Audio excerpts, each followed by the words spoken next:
Tetapi Bapak Ibu dan Saudara, ketika kita mengidolakan salah satu dalam kita mengidolakan dalam hidup ini, jangan sampai salah tentunya. Kadang ketika orang mengidolakan, dia jadi fanatik sekali. Jadi apapun yang dilakukan sang idola itu, dia tetap katakan benar, tidak pernah salah. Tetapi semestinya pengidolan itu bisa menjadi inspiratif bagi kita, membawa hal positif, membawa nilai dan gaya hidup yang baik tentunya. Itu yang harus kita ikuti sebenarnya. Kembali kepada kebenaran firman Tuhan ini dalam Filipi 3 ayat 17 sampai ke 21. Rasul Paulus mengatakan di ayat yang ke-17, saudara-saudara, ikutilah teladanku dan perhatikanlah mereka. Dalam hal ini penting kehidupan dalam peneladanan diri terhadap orang lain.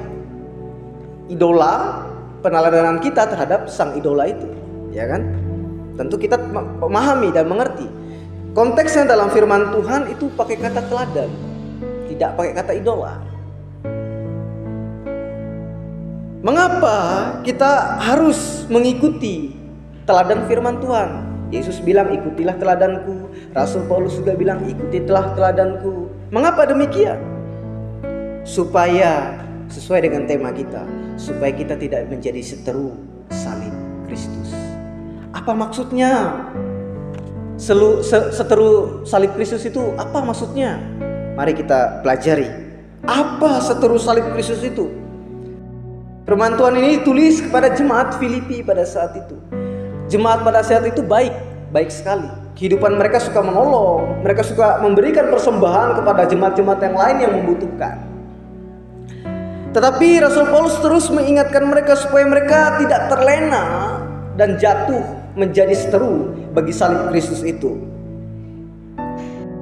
Kalau kita bicara seteru pasti negatif. Kenapa? Pasti ada bentrok, seteru, sesuatu yang gak baik. Tetapi bagaimana kalau seteru dengan salib Kristus?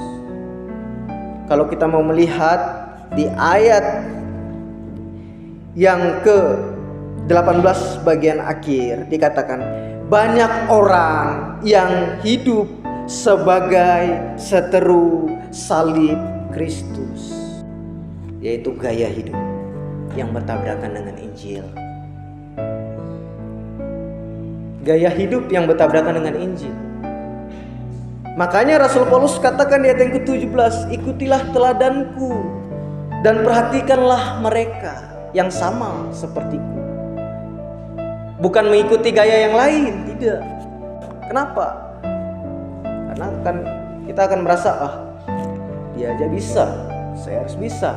Oh, dia melakukan yang negatif, oh juga saya melakukan. Makanya Rasul Paulus bilang, ikutilah teladanku. Sehingga apa? Jemaat Filipi tidak melihat sesamanya. Oleh sebab itu, jemaat Filipi tidak boleh melihat itu sebagai hal yang biasa, seteru salib Kristus, gaya hidup yang biasa yang mereka lakukan itu. Kadang kan kebiasaan itu menjadi budaya. Kebiasaan dulu itu menjadi budaya. Bapak Ibu dan Saudara, kebiasaan apa sih? Ya kebiasaan hidup lama orang-orang Yahudi pada saat itu. Banyak deh kehidupan lamanya, kehidupan yang negatif, yang berdosa itu. Oleh sebab itu Bapak Ibu dan Saudara, ketika kita bertahan untuk tidak menjadi seteru bagi salib Kristus itu, oleh sebab itu biasakan apa yang benar, jangan benarkan apa yang biasa. Oleh sebab itu kita harus membiasakan apa yang benar, meskipun baru bagi kita. Jangan kita biasakan, jangan kita benarkan apa yang biasa bagi kita. Sering kita dengar, oh itu udah benar, itu udah biasa, jadi benar. Tetapi sesuatu yang baru, yang kita baru dengar, yang tidak biasa, oh itu salah. Oleh sebab itu kita sebagai orang percaya, supaya kita tidak menjadi seteru salib Kristus, kita harus meneladani pertama Tuhan Yesus itu sendiri.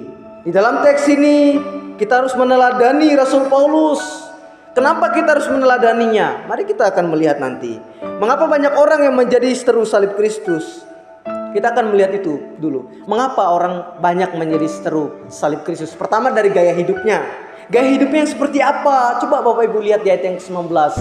Supaya kita tidak jauh lari dari kebenaran firman Tuhan. Coba lihat di ayat yang ke-19. Perhatikan di sana, dikatakan di ayat yang ke-19, Tuhan mereka ialah perut mereka, kemuliaan mereka ialah aib mereka, pikiran mereka semata-mata tertuju kepada perkara dunia. Kalau saya boleh jelaskan sedikit, Tuhan mereka adalah diri mereka. Maksudnya apa? Keegoisan mereka, sesuka hati mereka dalam melakukan segala sesuatunya, sehingga mereka tidak meneladani Tuhan Yesus, sehingga mereka tidak mengikuti kebenaran firman Tuhan yang katanya sebenarnya mengikuti, tetapi tidak, hanya semu. Mereka dikatakan Tuhan mereka ialah perut mereka, kemuliaan mereka ialah aib mereka. Maksudnya apa? Ya kalau bahasa sederhananya sedang mengumbar aib, gosip, berkata-kata kasar terhadap satu sama yang lainnya. Itu pengertian secara praktisnya. Masih banyak hal, perkataan-perkataan yang tidak baik. Dan pemikiran mereka di bagian yang terakhir di ayat yang ke-19, pikiran mereka semata-mata tertuju kepada perkara dunia. Perkara dunia apa? Banyak hal. Kehidupan yang modern saat ini. Jadi melupakan dasar untuk mengikuti Tuhan. Begitulah Rasul Paulus mengingatkan orang-orang Filipi pada saat itu. Sehingga akibatnya sangat berat Bapak Ibu. Sebagai seteru Kristus itu, kalau kita berlawanan dengan salib Kristus itu, apa akibatnya? Masih juga di ayat yang ke-19. Coba lihat bagian yang pertama. Kesudahan mereka ialah kebinasaan. Sehingga kita tidak bisa memperoleh ayat yang ke-20, ayat yang ke-21. Bagaimana kita mau menjadi keluarga negaraan surga? Oleh sebab itu, ketika kita memahami firman Tuhan, seperti kita melihat kepada diri sendiri. Jadi kita nggak melihat orang lain, Bapak Ibu dan Saudara. Itu Rasul Paulus katakan di ayat yang ke-17, saudara-saudara, ikutilah teladanku dan perhatikanlah mereka yang hidupnya seperti kami yang menjadi teladanku. Kenapa demikian? Kenapa Rasul Paulus bilang ikutilah teladanku? Bukan semata-mata Rasul Paulus sempurna, enggak. Bukan Rasul Paulus itu sempurna seperti Tuhan Yesus tanpa dosa, bukan. Tetapi kalau kita lihat, Paulus ingin orang-orang percaya pada saat itu meninggalkan gaya hidup, cara berpikir mereka. Rasul Paulus sudah meninggalkan itu. Buktinya, coba lihat ayat yang ke-7 dan yang ke-8. Di pasal yang ketiga masih dikatakan di sana, tetapi apa yang dahulu merupakan keuntungan bagiku, sekarang ku anggap rugi karena Kristus. Ayat yang ke-8, malahan segala sesuatu ku anggap rugi karena pengenalan akan Kristus Yesus Tuhanku lebih mulia daripada semuanya. Dan dikatakan oleh karena dialah aku telah melepaskan semuanya dan menganggapnya sampah supaya aku memperoleh Kristus. Kadang kan orang memahami ini hanya sekedar sampah, tapi Bapak Ibu dan Saudara, kalau kita mau menggali lebih dalam, kata sampah di sini ini terkenal sekali. Sampah di sini bukan saya sobek kertas saya buang itu jadi sampah, bukan demikian. Sampah di sini, maaf, kotoran kita, maaf, tai. Sampah yang demikian itu sangat hina sekali yang sepiteng itu loh. Sampah yang hina. Dulu tuh Rasul Paulus menganggap itu hebat. Dia punya keluarga negaraan, dia hebat. Tapi dia bilang apa? Ku anggap rugi karena pengenalan akan Kristus. Dan ku anggap sampah itu. Oleh sebab itu Bapak Ibu dan Saudara, Rasul Paulus ingin tinggalkan itu. Bagaimana kita mau memikul yang baru kalau yang lama kita tidak buang? Ya kan? Wah, di mana penjelasannya? Ada. Coba kita perhatikan di ayat yang ke-13.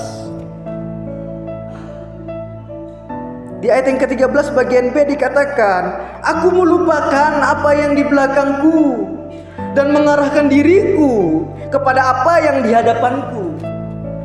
Terkadang kita terlalu gampang untuk mendengar kebenaran firman Tuhan ini. Tetapi percaya tidak percaya Bapak Ibu dan Saudara, Rasul Paulus mengatakan ini sambil menangis.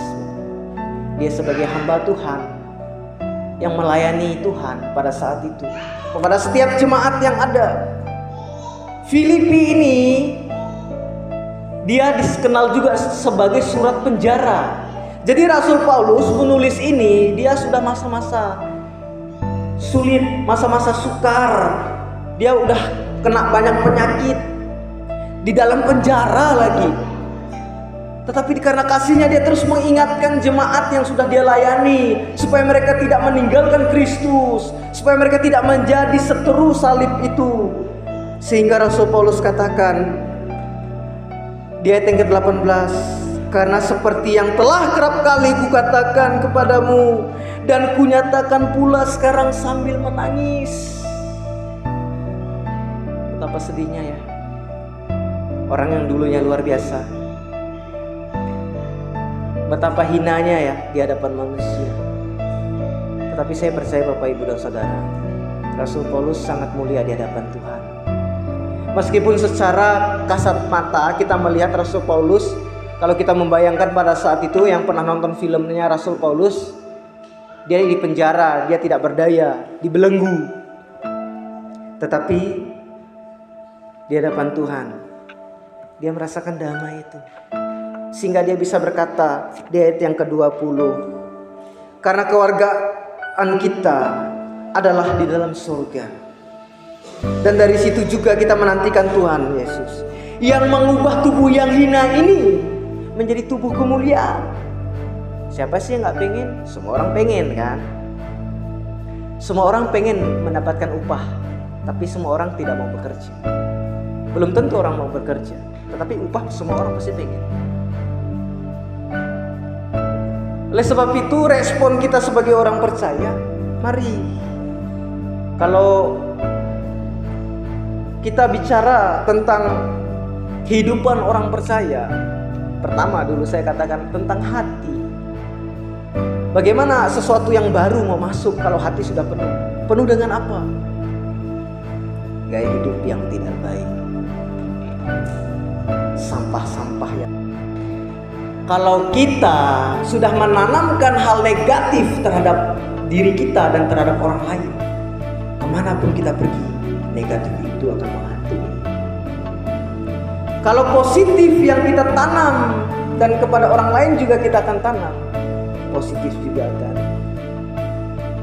berjalan bersama kita. Oleh sebab itu jangan salahkan kita bisa berpikir negatif, kita bisa berbuat jahat. Kenapa? Kita tidak mau membuangnya. Itu sama dengan seteru Kristus itu, kehidupan yang tidak baik itu.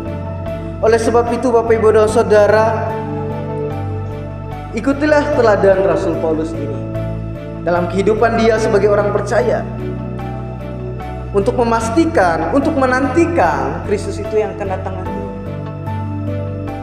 Sesuatu hal, banyak hal yang mungkin diperhadapkan terhadap kita, tetapi kita harus percaya bahwa ketika kita hidup di dalam Tuhan, kita tidak menjadi seteru bagi Kristus. Kita akan berjalan bersama. Bagaimana kita mau dituntun oleh Tuhan, sedangkan kita aja bermusuhan sama Tuhan, seteru sama Tuhan? Bagaimana? Bagaimana kita mau berjalan sama Tuhan kalau saya mau tarik praktisnya, kalau kita tidak mau mendengar perkataan Tuhan melalui firman. Oleh sebab itu Bapak Ibu dan Saudara, sebagai orang percaya, mari. Rasul Paulus sudah menuliskan surat ini yang Tuhan berikan, bukan semata-mata menuliskan, tetapi sambil menangis. Tuhan tidak pernah salah. Oleh sebab itu kita sebagai orang percaya jangan pernah nyalain orang lain dulu. Salahkan diri kita. Salahkan diri kita. Kenapa kita bisa melakukan hal ini? Kenapa kita bisa menjadi seteru Kristus? Kenapa kita tidak bisa? Karena mungkin kita masih mengeraskan hati. Mungkin ada yang belum kita buang. Mungkin ada yang belum kita lepaskan secara seutuhnya. Sehingga doa-doa kita masih berat rasanya. Mari kita semuanya belajar. Kita semua masih berproses. Karena hidup di dunia ini adalah berproses. Karena hidup di dalam dunia ini adalah belajar. Karena hidup di dunia ini tentu diperhadapkan dengan suatu masalah.